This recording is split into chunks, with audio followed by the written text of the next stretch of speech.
Hi hello இன்றைக்கி பார்க்க போகிற டாபிக் பார்த்திங்கன்னா ஒரு கைப்பிடி விதை.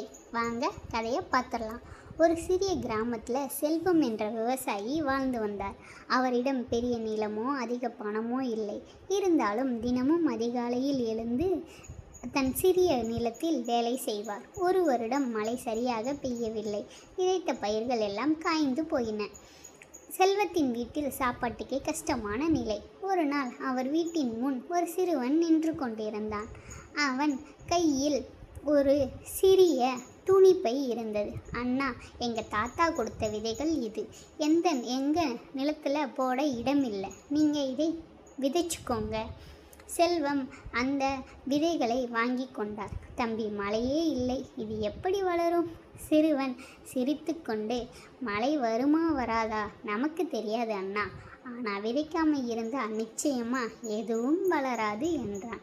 அந்த வார்த்தை செல்வத்தின் மனதில் பதிந்து விட்டது. அவர் அந்த விதைகளை தன் நிலத்தில் விதைத்தார். சில நாட்கள் கழித்து எதிர்பாராத விதமாக நல்ல மழை பெய்தது. சிறிய செடிகள் முளைக்க ஆரம்பித்தன. சில மாதங்களில் செல்வத்தின் நிலம் முழுவதும் பசுமையாக மாறியது. அந்த வருடம் கிராமத்திலேயே நல்ல விளைச்சல் கிடைத்தது. செல்வம் மகிழ்ச்சியுடன் அந்த சிறுவனை தேடினார். ஆனால் அந்த சிறுவன் கிடைக்கவில்லை. அவனுடைய வீட்டுக்கு சென்றபோது அவன் தாத்தா மட்டும் இருந்தார்.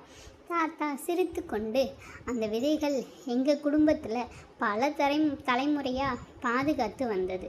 நல்ல மனிதருடைய நிலத்தில் தான் அது வளரணும்னு என் பேரன்கிட்ட சொல்லி இருந்தேன் என்றார். செல்வம் அந்த விளைச்சலிலிருந்து ஒரு பகுதியை அந்த குடும்பத்துக்கு கொடுத்தார்.